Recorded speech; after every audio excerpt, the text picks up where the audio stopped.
Hi, I'm Dr. Cathy Miyata, and I am a story collector.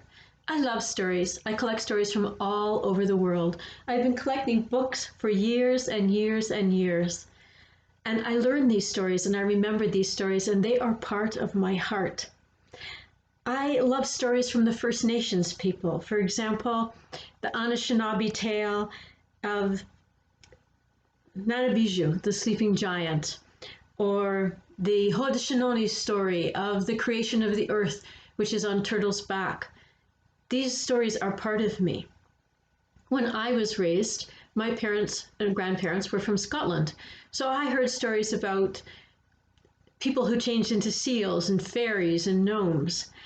My husband is of Japanese heritage, so he was familiar with stories about Yashimataro, the man who lived under the sea, and a terrible, terrifying creature called No Parabo.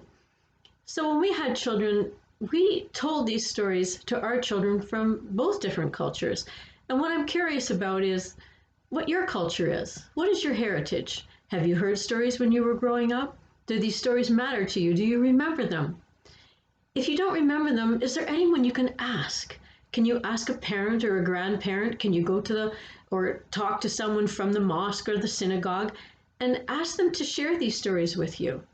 These are part of your lineage. Just because they're not your heritage, you could also love them like myself. I like to go to books that have collections of stories from different cultures and countries.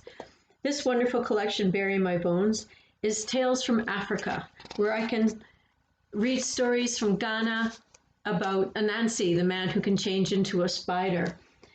This collection is from England, and this gentleman was a collector of stories, like myself, and then he published the stories. His name was Joseph Jacobs, and these stories are very, very old. They're all anonymous because they're so old, no one knows who made them up.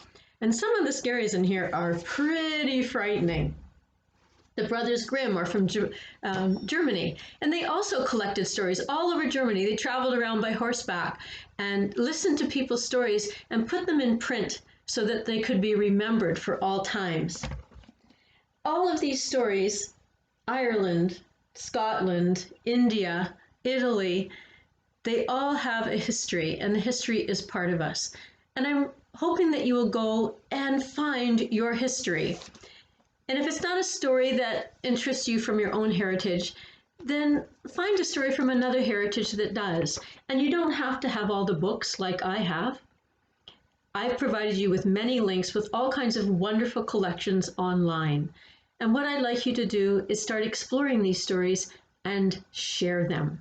Learn how to tell them well and collect them from other people.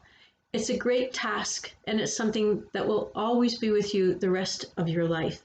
And by doing so, you can honor your culture and the culture of your family, and you can share this culture wherever you go, because our cultures matter.